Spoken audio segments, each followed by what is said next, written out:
Hi friends, ದಕ್ಷಿಣ ಭಾರತದ ಚಿತ್ರರಂಗದಲ್ಲಿ ಆ ಕಾಲಕ್ಕೆ ನಟಿಯೊಬ್ಬಳು ಸರಿಸುಮಾರು 100ಕ್ಕೂ ಹೆಚ್ಚು ಸಿನಿಮಾಗಳಲ್ಲಿ ನಟಿಸಿ ಸ್ಟಾರ್ ನಟರ ಜೊತೆ ತೆರೆ ಹಂಚಿಕೊಂಡು ಮಿಂಚುವುದು ಅಂದರೆ ಸಾಮಾನ್ಯ ಮಾತಲ್ಲ. ಅದರಲ್ಲೂ ನಟನೆಯ ಜೊತೆಗೆ ಸೌಂದರ್ಯದಿಂದಲೂ ಕೋಟ್ಯಾಂತರ ಅಭಿಮಾನಿಗಳ ಹೃದಯ ಗೆದ್ದ ನಟಿಯವರು.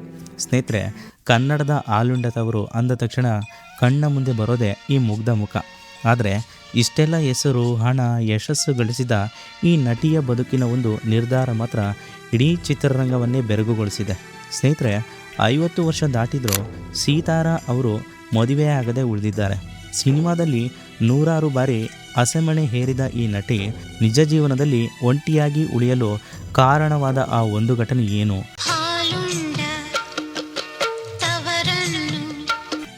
ಇವರು ಪ್ರಾಣಕ್ಕಿಂತ ಹೆಚ್ಚಾಗಿ ಪ್ರೀತಿಸಿದ ಆ ವ್ಯಕ್ತಿ ಯಾರು?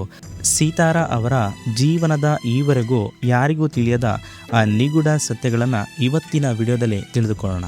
ಸ್ನೇಹಿತರೆ, ವಿಡಿಯೋ ತುಂಬ ಇಂಟ್ರೆಸ್ಟಿಂಗ್ ಆಗಿರ್ತದೆ. ಹಾಗಾಗಿ ವಿಡಿಯೋವನ್ನು ಎಲ್ಲೂ ಕೂಡ ಸ್ಕಿಪ್ ಮಾಡದೆ ಕೊನೆ ತನಕ ನೋಡಿ. ಹಾಗೆ ಇಷ್ಟ ಆದರೆ ಖಂಡಿತ ಒಂದು ಲೈಕ್ ಅಂತೂ ಮಾಡಿ. ಬೋರ್ಲಿಂಗಣ್ಣ ಪತ್ರ ತಂದ್ಕೊಟ್ರಮ್ಮ, ಅದಕ್ಕೆ ನಾನು ಬಂದಿದ್ದು. ಸ್ನೇಹಿತರೆ, ಮೊದಲನೇದಾಗಿ ಸೀತಾರಾ ಅವರ ಪರಿಚಯವನ್ನು ಮಾಡಿಕೊಳ್ಳೋಣ. ಸೀತಾರಾ ಅವರು ಕೇರಳದ ಕಿಲಿಮನೂರ್ ಎಂಬ ಪುಟ್ಟ ಹಳ್ಳಿಯಲ್ಲಿ ಒಂದು ಸುಸಂಸ್ಕೃತ ಕುಟುಂಬದಲ್ಲಿ ಜನಿಸ್ತಾರೆ. ಅವರ ತಂದೆ ಪರಮೇಶ್ವರನ್ ನಾಯರ್ ಮತ್ತು ತಾಯಿ ವತ್ಸಲ ನಾಯರ್ ಇಬ್ಬರು KEB ಡಿಪಾರ್ಟ್ಮೆಂಟ್ನಲ್ಲಿ ಸರ್ಕಾರಿ ಅಧಿಕಾರಿಗಳಾಗಿದ್ದರು. ಮನೆಯಲ್ಲಿ ಮಾತ್ರ ಶಿಸ್ತು ಮತ್ತು ವಿದ್ಯಾಭ್ಯಾಸಕ್ಕೆ ಹೆಚ್ಚಿನ ಒತ್ತು ನೀಡ್ತಿದ್ರು. ಸೀತಾರಾ ಅವರು ಚಿಕ್ಕ ವಯಸ್ಸಿನಲ್ಲೇ ನೃತ್ಯದ ಬಗ್ಗೆ ಆಸಕ್ತಿ ಬೆಳೆಸಿಕೊಂಡಿದ್ರು. ಆದರೆ ಸಿನಿಮಾ ರಂಗಕ್ಕೆ ಸೇರಬೇಕು ಅಥವಾ ದೊಡ್ಡ ನಟಿಯಾಗಬೇಕು ಎಂಬ ಯಾವುದೇ ಕನಸು ಅವರಿಗೆ ಇರಲಿಲ್ಲ. ವಾಸ್ತವವಾಗಿ ಅವರು ಒಬ್ಬ ಸಾಮಾನ್ಯ ಹುಡುಗಿಯಂತೆ ಓದಿನಲ್ಲಿ ಮುಳುಗಿದ್ರು. ಆದರೆ ವಿಧಿ ಅವರಿಗಾಗಿ ಒಂದು ಬೇರೆಯದೇ ಆದ ಹಾದಿಯನ್ನು ಸಿದ್ಧಪಡಿಸಿತ್ತು. ಅವರು ಇನ್ನೂ ಹದಿಹರೆಯದೇ ಶಾಲಾ ಬಾಲಕಿಯಾಗಿದ್ದಾಗಲೇ ಮಲಯಾಳಂ ಚಿತ್ರರಂಗದ ಖ್ಯಾತ ನಿರ್ದೇಶಕರೊಬ್ಬರು ಅವರ ಮುಗ್ಧತೆ ಮತ್ತು ಕಣ್ಣುಗಳಲ್ಲಿನ ತೇಜಸ್ಸನ್ನು ಗಮನಿಸಿ ಅವರನ್ನು ಸಿನಿಮಾಗೆ ಕರೆತರಬೇಕೆಂದು ಅಂದುಕೊಂಡು 1986ರಲ್ಲಿ ಕಾವೇರಿ ಎಂಬ ಮಲಯಾಳಂ ಚಿತ್ರಕ್ಕೆ ಅವರನ್ನು ಕರೆಸಿಕೊಳ್ತಾರೆ. ಈ ಚಿತ್ರದ ಮೂಲಕ ಅವರು ಮೊದಲ ಬಾರಿಗೆ ಕ್ಯಾಮ್ರಾವನ್ನು ಎದುರಿಸ್ತಾರೆ. ಆ ಸಮಯದಲ್ಲಿ ಅವರಿಗೆ ಇನ್ನೂ ಕೇವಲ 13 ಅಥವಾ 14 ವರ್ಷ ವಯಸ್ಸು.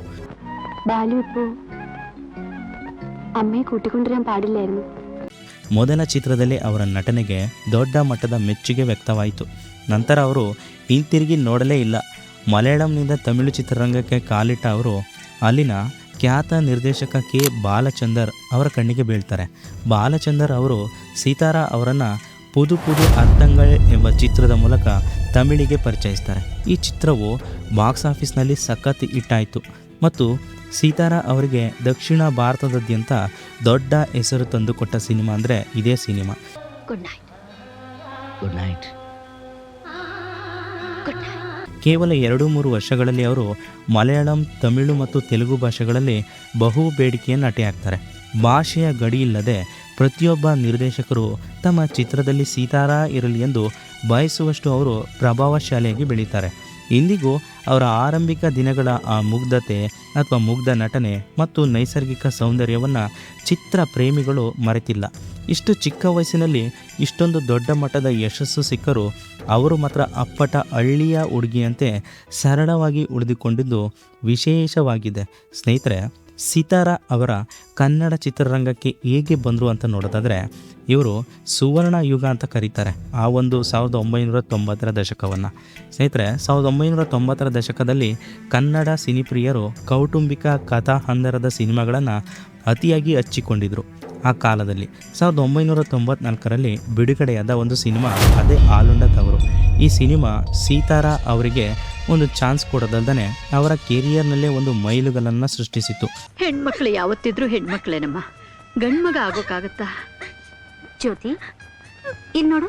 ಈ ಚಿತ್ರದಲ್ಲಿ ಸಾಹಸ ಸಿಂಹ ವಿಷ್ಣುವರ್ಧನ್ ಅವರಿಗೆ ಜೋಡಿಯಾಗಿ ನಟಿಸಿದ ಸೀತಾರಾ ಒಬ್ಬ ಆದರ್ಶ ಗೃಹಿಣಿಯಾಗಿ, ತವರು ಮನೆಯ ಗೌರವ ಕಾಪಾಡುವ ಮಗಳಾಗಿ ಕನ್ನಡಿಗರ ಮನಸ್ಸಿನಲ್ಲಿ ಅಚ್ಚಳಿಯದಂತೆ ಉಳಿದುಬಿಟ್ರು. ಈ ಚಿತ್ರ ಎಷ್ಟು ದೊಡ್ಡ ಮಟ್ಟದ ಯಶಸ್ಸು ಕಂಡಿತು ಅಂದರೆ, ಕರ್ನಾಟಕದ ಮೂಲೆ ಮೂಲೆಯಲ್ಲೂ ಸೀತಾರಾ ಅಂದರೆ ಮನೆ ಮಗಳೇ ಎಂಬ ಭಾವನೆ ಮೂಡಿತು. ಇಂದಿಗೂ ಟಿವಿಯಲ್ಲಿ ಈ ಸಿನಿಮಾ ಪ್ರಸಾರವಾದರೆ ಜನರು ಅಷ್ಟೇ ಆಸಕ್ತಿಯಿಂದ ನೋಡ್ತಾರೆ. ಅಂದರೆ ಅದಕ್ಕೆ ಸೀತಾರಾ ಅವರ ನೈಜ ನಟನೆಯೇ ಕಾರಣ. ಇನ್ನು ವಿಷ್ಣುವರ್ಧನ್ ಅವರ ಜೊತೆಗಿನ ಇವರ ಕೆಮಿಸ್ಟ್ರಿ ಎಷ್ಟು ಚೆನ್ನಾಗಿ ಕೆಲಸ ಮಾಡಿತ್ತು ಅಂದರೆ, ಇವರಿಬ್ಬರ ಜೋಡಿ ಅಂದಿನ ಕಾಲದ ಹಿಟ್ ಜೋಡಿಗಳಲ್ಲಿ ಒಂದಾಗಿತ್ತು. ಕೇವಲ ವಿಷ್ಣುವರ್ಧನ್ ಮಾತ್ರವಲ್ಲದೆ ರೆಬಲ್ ಸ್ಟಾರ್ ಅಂಬರೀಷ್ ಅವರೊಂದಿಗೆ ಆ ಕಾಲದ ಟಾಪ್ ನಟರಾದ ಶಶಿಕುಮಾರ್ ಮತ್ತು ಕುಮಾರ್ ಗೋವಿಂದ್ ಅವರ ಜೊತೆಗೂ ಸಾಲು ಸಾಲು ಸಿನಿಮಾಗಳನ್ನು ಮಾಡಿ ಸ್ಯಾಂಡಲ್ವುಡ್ನ ಅತಿ ಹೆಚ್ಚು ಸಂಭಾವನೆ ಪಡೆಯುವ ನಟಿಯರಲ್ಲಿ ಒಬ್ಬರಾದರು. ಇನ್ನು ಕರುಳಿನ ಕುಡಿ, ದೀರ್ಘ ಸುಮಂಗಲಿ, ಅನುರಾಗ ದೇವತೆಯಂಥ ಸಿನಿಮಾಗಳ ಮೂಲಕ ಕಣ್ಣೀರು ಹಾಕಿಸುವ ನಟನೆಯಿಂದ ಹಿಡಿದು ಗಂಭೀರ ಪಾತ್ರಗಳವರೆಗೆ ಎಲ್ಲವನ್ನ ನಿಭಾಯಿಸಿದರು. ಸಿತಾರಾ ಅವರ ವಿಶೇಷತೆ ಏನಂದರೆ ಅವರು ಅಪ್ಪಟ ಕನ್ನಡತಿ ಎನ್ನುವಷ್ಟು ಸುಂದರವಾಗಿ ಇಲ್ಲಿನ ಸಂಸ್ಕೃತಿಗೆ ಒಗ್ಗಿಕೊಂಡಿದ್ರು. ಪರಭಾಷೆಯಿಂದ ಬಂದವರಾದರೂ ಕನ್ನಡ ಚಿತ್ರರಂಗ ಅವರಿಗೆ ನೀಡಿದ ಗೌರವ ಮತ್ತು ಪ್ರೀತಿ ಅಪಾರ. ಇನ್ನು ಸ್ನೇಹಿತರೆ, ಸಿತಾರಾ ಅವರು ಯಾಕೆ ಮದುವೆ ಆಗದೆ ಹಾಗೆ ಉಳಿದಿದ್ದಾರೆ ಅಂತ. ಸ್ನೇಹಿತರೆ, ಸಿತಾರಾ ಅವರ ಜೀವನದಲ್ಲಿ ಎಲ್ಲವೂ ಸುಗಮವಾಗಿ ಸಾಗುತ್ತಿದೆ ಅನ್ನುವಷ್ಟರಲ್ಲಿ ಕೆಲವೇ ದಿನಗಳಲ್ಲಿ ಇವರು ಅಸಮಣೆ ಏರ್ತಾರೆ ಎಂದು ಅಭಿಮಾನಿಗಳು ಕಾಯ್ತಿದ್ರು. ಆದರೆ ಅವರಿಗೆ ಸಿಕ್ಕಿದ್ದು ನಿರಾಸೆ. 50 ವರ್ಷ ದಾಟಿದ್ರೂ ಇಂದಿಗೂ ಸಿತಾರಾ ಅವರು ಮದುವೆಯಾಗದೆ ಒಂಟಿಯಾಗಿ ಉಳಿದಿದ್ದಾರೆ. ಈ ನಿರ್ಧಾರದ ಹಿಂದೆ ಯಾವುದೇ ಸಿನಿಮಾ ಸ್ಟೈಲ್ನ ವಿವಾದಗಳಿಲ್ಲ, ಬದಲಿಗೆ ಕರುಳು ಹಿಂಡುವಂಥ ಒಂದು ವೈಯಕ್ತಿಕ ನೋವಿದೆ. ಸಿತಾರಾ ಅವರಿಗೆ ತಮ್ಮ ತಂದೆ ಪರಮೇಶ್ವರನ್ ನಾಯರ್ ಅಂದರೆ ಪ್ರಾಣಕ್ಕಿಂತ ಹೆಚ್ಚು ಪ್ರೀತಿ. ಸಿನಿಮಾ ರಂಗದ ಯಶಸ್ಸಿನ ಒಂದು ಉತ್ತುಂಗದಲ್ಲಿದ್ದಾಗ ಸಿತಾರಾ ಅವರ ತಂದೆ ಅಕಾಲಿಕವಾಗಿ ಸಾವನ್ನಪ್ತಾರೆ. ಈ ಘಟನೆ ಸಿತಾರಾ ಅವರ ಬದುಕನ್ನೇ ಬುಡಮೇಲು ಮಾಡುತ್ತೆ. ಅಪ್ಪನನ್ನು ಕಳೆದುಕೊಂಡ ಆ ಕ್ಷಣದಿಂದ ಅವರು ಮಾನಸಿಕವಾಗಿ ಕುಸಿದು ಹೋಗ್ತಾರೆ ಮತ್ತು ಅಪ್ಪನ ಸ್ಥಾನವನ್ನು ತುಂಬುವವರು ಜಗತ್ತಿನಲ್ಲಿ ಯಾರೂ ಇಲ್ಲ ಎಂಬ ತೀರ್ಮಾನಕ್ಕೆ ಬರ್ತಾರೆ. ತಂದೆಯ ಸಾವಿನ ನಂತರ ತನ್ನ ತಾಯಿಯನ್ನು ಒಂಟಿಯಾಗಿ ಬಿಟ್ಟು ಹೋಗಲು ಸಿತಾರಾ ಅವರಿಗೆ ಮನಸ್ಸಿರಲಿಲ್ಲ. ಮದುವೆಯಾಗಿ ಇನ್ನೊಂದು ಮನೆಗೆ ಹೋದರೆ ನನ್ನ ತಾಯಿಯನ್ನು ನೋಡಿಕೊಳ್ಳುವವರು ಯಾರು? ನನ್ನ ತಂದೆಯ ನೆನಪುಗಳಿಂದ ನಾನು ದೂರವಾಗಬೇಕಾಗುತ್ತದೆಯೇ ಎಂಬ ಆತಂಕ ಅವರನ್ನು ಕಾಡುತ್ತದೆ. ಇದೇ ಕಾರಣಕ್ಕೆ ಅವರು ಬಂದಂಥ ಸಾಲು ಸಾಲು ಮದುವೆ ಪ್ರಸ್ತಾಪಗಳನ್ನು ತಿರಸ್ಕರಿಸ್ತಾರೆ. ಅಪ್ಪನ ಮೇಲಿನ ಅತಿಯಾದ ಪ್ರೀತಿ ಮತ್ತು ಗೌರವದಿಂದಾಗಿ ಅವರು ತಮ್ಮ ವೈಯಕ್ತಿಕ ಸುಖವನ್ನು ಸಂಪೂರ್ಣವಾಗಿ ತ್ಯಾಗ ಮಾಡ್ತಾರೆ.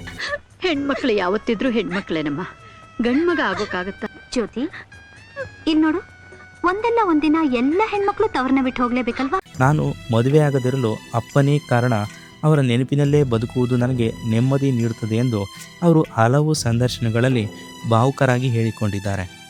ತಂದೆ ಮಗಳ ರಿಲೇಶನ್ಶಿಪ್ ಬಗ್ಗೆ ಏನು ಹೇಳಕ್ಕೆ ಇಷ್ಟಪಡ್ತೀರಿ ನೀವು? Every girl's hero, first hero is her father.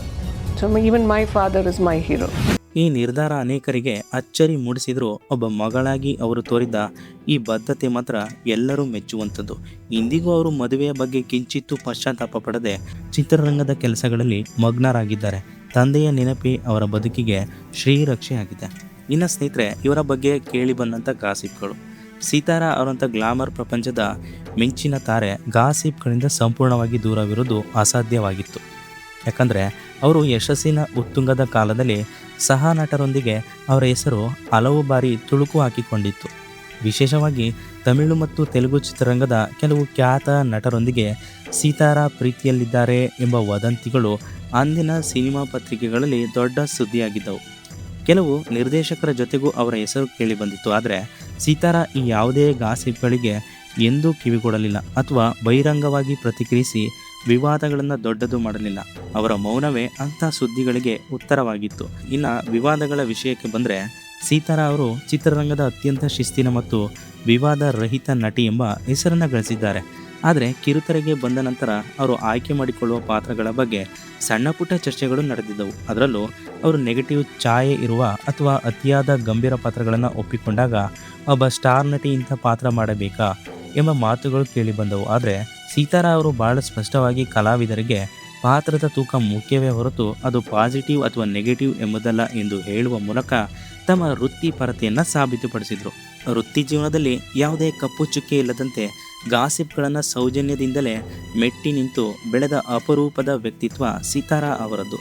So ಸ್ನೇಹಿತರೆ, ಸಿತಾರಾ ಅವರು ಇಂದು ಬೆಳ್ಳಿತೆರೆಯಿಂದ ಕಿರುತೆರೆಯವರೆಗೂ ಅಖಂಡವಾಗಿ ತಮ್ಮ ಸಾಮ್ರಾಜ್ಯವನ್ನು ವಿಸ್ತರಿಸಿದ್ದಾರೆ. ಇಷ್ಟು ವರ್ಷಗಳಾದರೂ ಅವರ ಸೌಂದರ್ಯ ಮತ್ತು ಗಾಂಭೀರ್ಯ ಕಿಂಚಿತ್ತೂ ಕಡಿಮೆಯಾಗಿಲ್ಲದಿರುವುದು ಅವರ ಶಿಸ್ತಿನ ಜೀವನಕ್ಕೆ ಸಾಕ್ಷಿ. ಚಿತ್ರರಂಗದ ಬಗ್ಗೆ ಇರುವ ಒಂದು ಇಂಟ್ರೆಸ್ಟಿಂಗ್ ಸತ್ಯವೇನೆಂದರೆ, ಸಿತಾರಾ ಅವರು ಸರಿಸುಮಾರು 100ಕ್ಕೂ ಹೆಚ್ಚು ಸಿನಿಮಾಗಳಲ್ಲಿ ನಟಿಸಿದ್ದಾರೆ. ಅವರು ಎಂದೂ ಸಹ ಗ್ಲಾಮರ್ ಅಥವಾ ಅಸಭ್ಯ ಉಡುಪುಗಳನ್ನು ಧರಿಸಿ ನಟಿಸಲಿಲ್ಲ. ಕೇವಲ ತಮ್ಮ ಕಣ್ಣುಗಳ ಅಭಿವ್ಯಕ್ತಿ ಮತ್ತು ಸಾಂಪ್ರದಾಯಬದ್ಧ ನಟನೆಯಿಂದಲೇ ನಂಬರ್ 1 ನಟಿಯಾಗಿ ಮೆರೆದದ್ದು ಅವರ ಹೆಗ್ಗಳಿಕೆ. ಸೊ ಸ್ನೇಹಿತರೆ, ಸಿತಾರಾ ಅವರ ಬಗ್ಗೆ ಕೊನೆಯದಾಗಿ ಹೇಳಬೇಕಂದ್ರೆ, ಇವರ ಜೀವನ ಒಂದು ದೊಡ್ಡ ಪಾಠವನ್ನು ಕಲಿಸುತ್ತದೆ. ಯಶಸ್ಸು, ಹಣ ಮತ್ತು ಸೌಂದರ್ಯದ ನಡುವೆಯೂ ಒಬ್ಬ ಮಗಳು ತನ್ನ ತಂದೆಗಾಗಿ ಇಡೀ ವೈಯಕ್ತಿಕ ಜೀವನವನ್ನೇ ತ್ಯಾಗ ಮಾಡುವುದು ಈ ಕಾಲದಲ್ಲಿ ನಿಜಕ್ಕೂ ಇಂಟ್ರೆಸ್ಟಿಂಗ್ ವಿಷಯ. ಮದುವೆಯಾಗದಿರುವುದು ಅವರ ವೈಯಕ್ತಿಕ ನಿರ್ಧಾರವಾಗಿರಬಹುದು, ಆದರೆ ಆ ನಿರ್ಧಾರದ ಹಿಂದೆ ಇರುವ ಅಪ್ಪನ ಮೇಲಿನ ನಿಷ್ಕಲ್ಮಶ ಪ್ರೀತಿ ಮಾತ್ರ ಬೆಲೆ ಕಟ್ಟಲಾಗದು. ವೃತ್ತಿ ಜೀವನದಲ್ಲಿ ಅಖಿಲಾಂಡೇಶ್ವರಿಯಾಗಿ ಮೆರೆಯುವ ಇವರು ನಿಜ ಜೀವನದಲ್ಲಿ ಒಬ್ಬ ಸರಳ ಮಗಳಾಗಿ ಬದುಕುತ್ತಿರುವುದು ಅವರ ವ್ಯಕ್ತಿತ್ವಕ್ಕೆ ಹಿಡಿದ ಕೈಗನ್ನಡಿ. ಸೊ ಸ್ನೇಹಿತರೆ, ಇದಾಗಿತ್ತು ಸೀತಾರವರ ಒಂದು BN ಸ್ಟೋರಿ ಅಥವಾ ಬಯೋಗ್ರಫಿ. ಸೊ ಸ್ನೇಹಿತರೆ, ಇವರ ಬಗ್ಗೆ ನಿಮಗೆ ಏನು ಅನಿಸುತ್ತೆ ಅನ್ನೋದನ್ನು ಕಾಮೆಂಟ್ನಲ್ಲಿ ತಿಳಿಸಿ. ಹಾಗೆ ವಿಡಿಯೋ ಇಷ್ಟ ಆದರೆ ಖಂಡಿತ ಒಂದು ಲೈಕ್ ಮಾಡಿ, ಹಾಗೆ ಮಾಹಿತಿಯನ್ನು ಶೇರ್ ಮಾಡಿ. ಇದೇ ರೀತಿ ಇಂಟ್ರೆಸ್ಟಿಂಗ್ ಮತ್ತು ಟ್ರೆಂಡಿಂಗ್ ಟಾಪಿಕ್ಕಾಗಿ ನೀವು ಇನ್ನೂ ಕೂಡ ಸಬ್ಸ್ಕ್ರೈಬ್ ಮಾಡಿಲ್ಲ ಅಂದರೆ ಈ ಕೂಡಲೇ ಕೆಳಗಡೆ ಕಾಣುವ ರೆಡ್ ಬಟನ್ ಮೇಲೆ ಕ್ಲಿಕ್ ಮಾಡಿ ನಮ್ಮ ಚಾನಲ್ಗೆ ಸಬ್ಸ್ಕ್ರೈಬ್ ಮಾಡ್ಕೊಳ್ಳಿ. Thanks for watching video.